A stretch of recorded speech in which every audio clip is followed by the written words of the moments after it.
The previous basket is under review.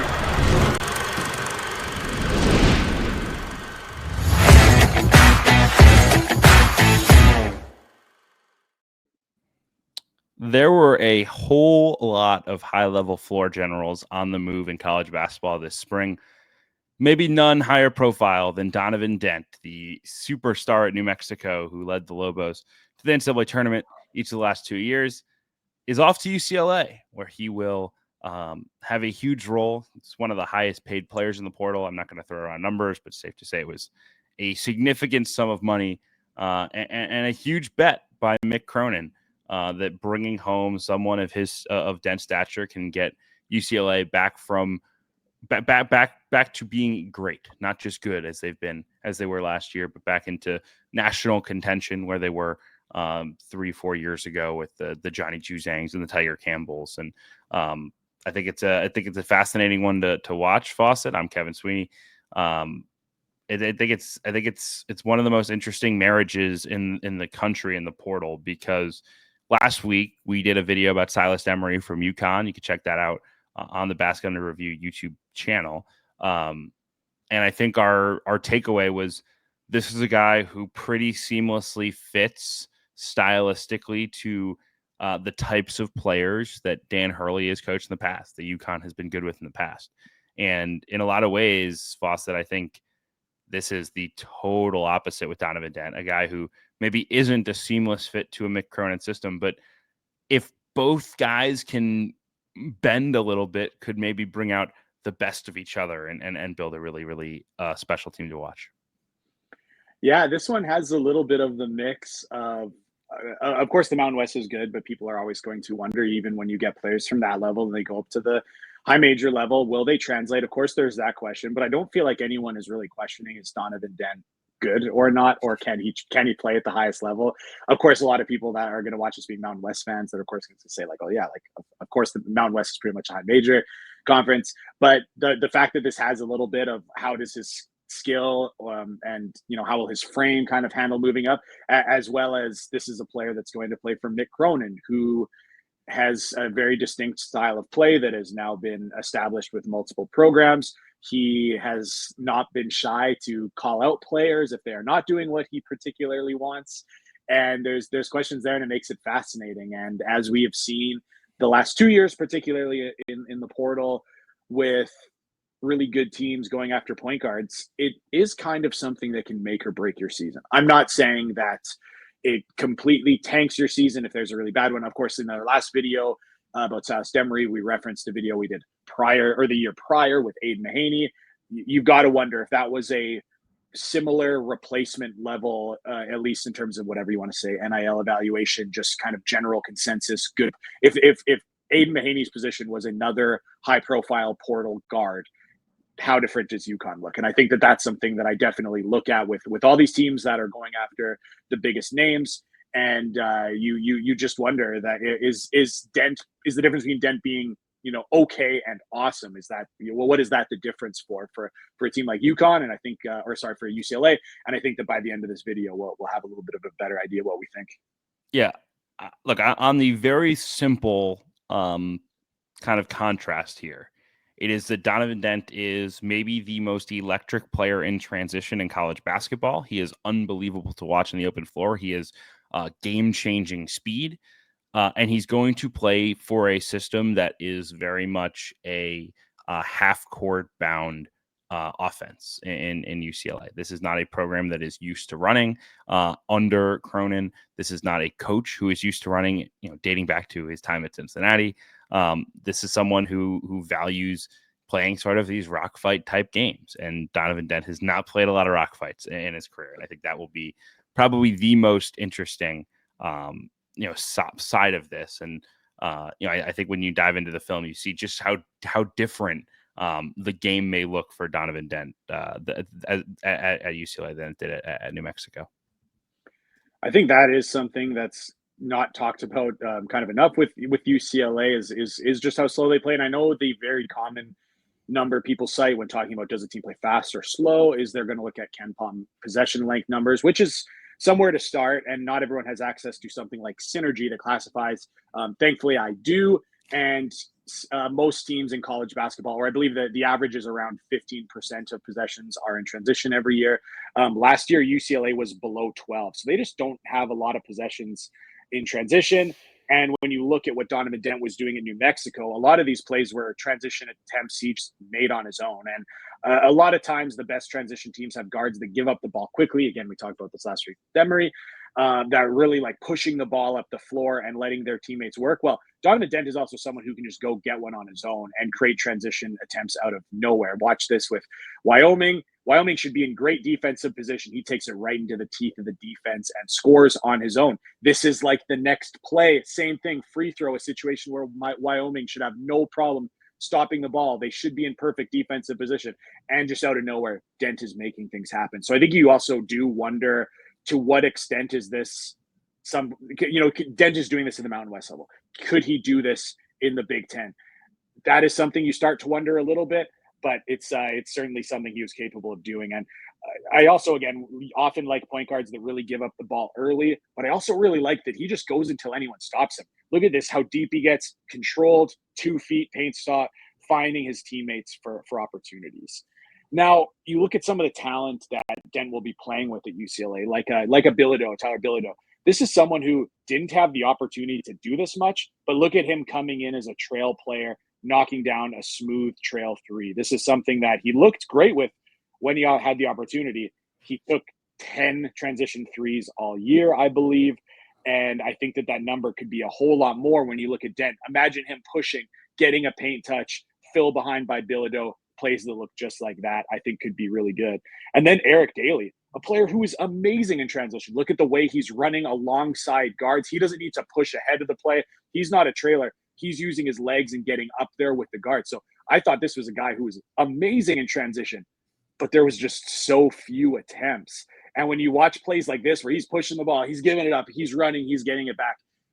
These were so fun highlights, so much fun highlights when he did it at UCLA last year. Just didn't have many opportunities to do it. You watch especially that last play, thinking about him doing that with Dent, like that's something that should be happening multiple times a game, I think. And that's something where I will be very interested to see if Mick Cronin, like you kind of said, bends a little bit and plays more to the strength of Dent. Yeah, look, and I think that the undercurrent to that is really, how does UCLA construct its front court? You pointed out Bilodeau and Daly, 2 huge pieces, 2 probably overlooked pieces in sort of the national college basketball landscape, because they're these retention guys who aren't All-Americans, right? I think those guys have become like the undervalued players in the sport. Like, you bring back Tyler Bilodeau, who was like one of the more productive front court players in the Big Ten last year, and you just sort of forget about it because everybody else wants to talk about the portal. And those 2 guys are huge pieces. But will UCLA play them at the 3 and the 4 and play Xavier Booker, who they invested in pretty heavily, at the 5? Or will they play a little bit smaller and try to have a little bit more space for Dent to operate? Now, I will point out that New Mexico allowed Donovan Dent to New Mexico's lineups were not like perfect spacing lineups by any stretch. They played 2 bigs pretty much his whole career being a starter there. The last 2 seasons, they had JT Toppin and Nelly Joseph together 2 years ago. And then last year we're playing, they had Amziel, who was a stretch 4, but they were not a team that took a lot of threes. True Washington didn't shoot a lot of threes. The floor spacing, if you go watch New Mexico last year, was not great. And it's a big reason that their offense was 74th, which 74th is not a bad offensive number for a mid-major team, especially, but for an at-large team like New Mexico, like 74th is not a great figure, especially for a team whose, engine is a superstar point guard, like one of the best point guards in the country. And a lot of it was because they just didn't make enough shots and they couldn't play, great, efficient half-court offense. So much relied upon, how can we get Dent out into the open floor? How can we generate offense before a defense gets set? Because once they got set, it was harder for offense to come. And I think that will be something to watch for UCLA, is if Dent gets dragged into the mud, has to play a more traditional style, isn't able to push and push and push the way that he always has. Can they be efficient enough in the half court without super dynamic offensive talent around him? I do think Daly and Bilodeau are capable complementary options, Fawcett, but it isn't like there's a stud bucket getter that they're pairing with him in the backcourt. It is more similar to what to what UCLA did, or excuse me, what New Mexico did with him with True Washington, who was like a great defender and glue guy. And I'm fascinated to see how UCLA looks when they get forced to play a half court game, because there will be times, just like there was times in New Mexico, and how does he respond to that? Yeah, I think this is a good opportunity to look at what he did a little bit in the half court and kind of his number one weapon, and that was the pull up jump shot. So take a look at this. This is what he was particularly good at: drive into the middle of the lane, pull up, get to his spot there around the nail, and make shots. Now watch this one against Marquette. Boom. Now you might be wondering, Kevin, why did I show you those two clips? You actually probably weren't wondering. You probably thought they were curated. Actually, they weren't curated at all. Those are the two mid-range jump shots he made since March 3rd. He ended the season 2 for 25 on pull-up mid-range jump shots. Obviously, that didn't hurt them a ton. They made the tournament and made a run. But this is a guy who shot 121 mid-range jump shots this year, and he hit 31% of them. So I think as you start to look at those plays, you start to think, okay, if we're looking for guys that can scale up and do things at an elite level, I'm just not sure he's that kind of a shot maker. There was definitely some times he made some big ones, but again, a lot of these plays in the NCAA tournament, he just wasn't able to create much separation. And again, you don't want to overvalue these NCAA tournament games, because teams are playing really hard, 1 game sample, but it's just a situation where you wonder, will this scale up to other opponents now that he's at the Big Ten level? Totally. Is he going to be able to get to good shots, or are they going to be some of these dancing with the ball and taking tough ones? You saw in this last one, when he gets to the paint, when he makes one move, this is where he is really good. Watch this, gets a big, one move, a counter, and he's to the rim. Just not going backwards with the dribble, not going side to side with the dribble, attacking and getting downhill. And this is where I start to see, okay, this can translate a little bit more. You do wonder a little bit, is he going to be able to get to the rim quite as easily against Big Ten level defenders? We'll see. But this is something that he's going to have to adjust to. And we saw in that play, there's a wide open player in the corner, teammate in the corner. He didn't want to hit him. He got just eyes completely on the rim. Once again, as he drives to the rim, he sees 3 bodies. He doesn't do anything with it. He throws up an incredibly off-balance shot. These are some of the things that concern me a little bit as we see him again running into bodies, wide open player in the corner, decides to take on a shot blocker and misses because he's not a great finisher at the rim.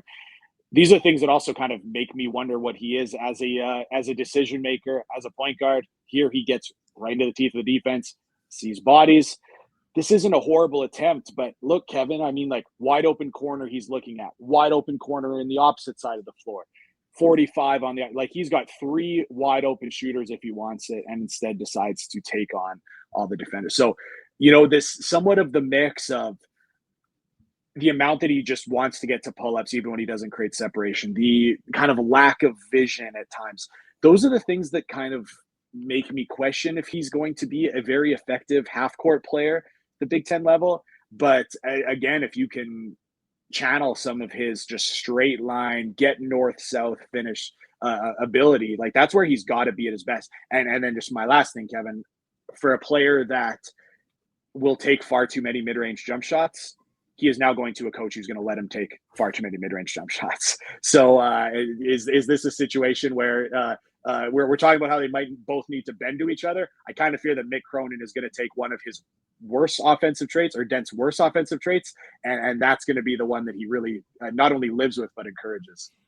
Yeah, look, I think there's a balance with Dent of, like, you do have to allow him to take some of those shots to allow him to really unlock some of his, like, change of pace. I think if he's not a threat until 4 feet from the rim, I think it's going to allow teams to get up into him even more defensively.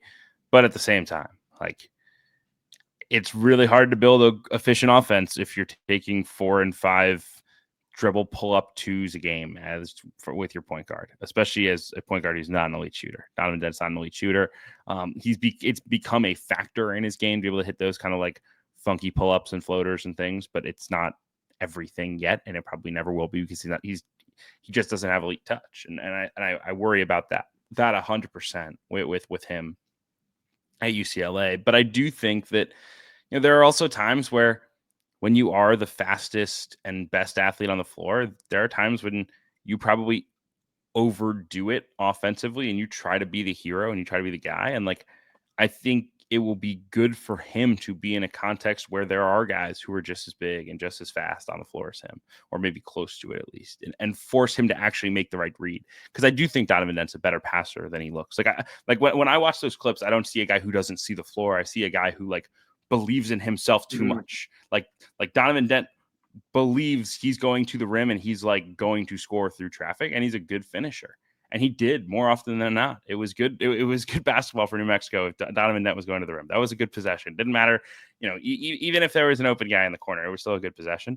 And I wonder if, as he's forced to play against the top of the tier college basketball competition and the best defenses that he will see in the country in the Big Ten, does he sort of naturally start to make the right decisions? Because I do think holistically, when I watch Donovan Dent, that he is someone who can really, really, really pass. But it's also hard to ignore on film. Like, yeah, like there are some misses in there, some bad misses and easy spots to go make the pass. And so, it's a fascinating one. It really is. Yeah, you made the point that I also was thinking about, and it's maybe not even a situation where just he believes in himself that he can be the one to finish, and that's the best shot, but some of his teammates as well. And you can see the way that his teammates look up to him as that kind of a scorer and a playmaker.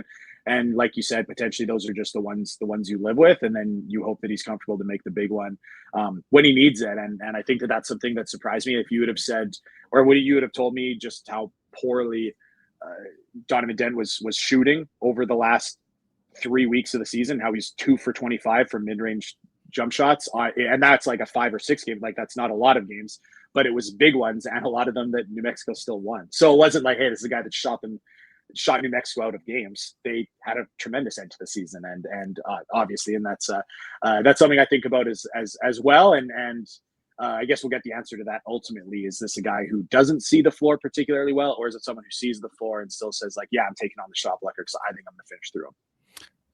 All right, last key point on the Dent and UCLA marriage, Dent and Cronin marriage, is defense. And we know that Mick Cronin loves defense. He really values guys that will get down in a stance and guard.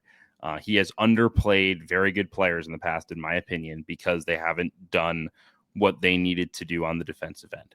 Now, I don't think that's going to happen with Donovan Dent. There's approximately 3 million reasons why everyone needs this to work. That being said, Donovan Dent is by no means like a lockdown on ball defender, and the scheme he's transitioning into, Fawcett, is very different, as I know you noticed a lot on film. Yes, this is going to be interesting because when you think about Cronin, it is someone who is very conservative, tough, protect the rim, keep everyone, and you look at the way that Donovan Dent has been so successful as a gambler, and I think this is an incredible part of his game. Whether it's timing up the dribble of the ball handler, timing up a pass, and shooting the gap, he's always been someone who's just incredible at coming up with turnovers, and just another way he's able to create points as well. So I'm curious to see, of course, one, is he able to do this against maybe a slightly higher level of guard, but I'm also really interested to see, is this something that he's going to be allowed to do? What happens when he shoots a gap and doesn't get a pass or a steal, and suddenly UCLA's opponent is playing 5-on-4 for a moment? So that's when I'm very interested to see how much Mick Cronin kind of like bends. And then, of course, I am really interested in the stylistic differences between how UCLA played and how New Mexico played. So when you look at UCLA, watch these actions. UCLA is very much trying to stay out of switch scenarios. So they're going to fight through everything. So on a ball screen, they're going to show and get back. If there's off ball, if there's a pin down, a flare, they want guys fighting through it. They don't want to switch. And I feel like to them, it's almost as much a mentality thing and a philosophy thing of toughness more than it is schematic kind of advantage thing. So as you see some of these plays, just take a look at how even as the ball string gets strung out from the middle third to the sideline, UCLA is still going to try to get back in front. This is the ultimate example right now with this possession. Purdue's about to run 100 actions, and watch as with every action, UCLA players are flying around, sticking to their man, not switching when, man, it really would have been easy to switch a lot of these different actions. And it's just a beautiful defensive possession. Now, New Mexico was a good defense, really good defense, and they just saw things differently. Look at that. Switch. Another one. Switch. Ball's coming back. Switch. They kept everything in front. And this made Donovan Dent's job, I'll say, a little bit easier at times. He was someone who didn't have to fight through a lot of actions. And when it was kind of up his time to scramble, he wasn't always the best. You saw him kind of like fly by, going for the big closeout, leaving his feet on the shooter.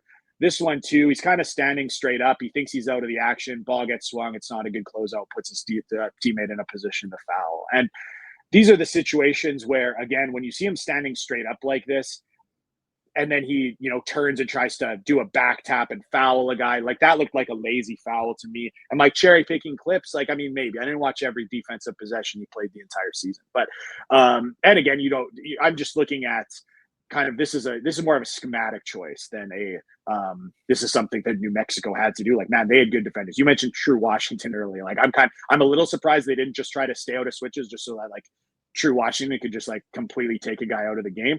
But there are times where Donovan Dent didn't have to fight their screens. He could just switch it. And you saw in some of those clips, just standing straight up.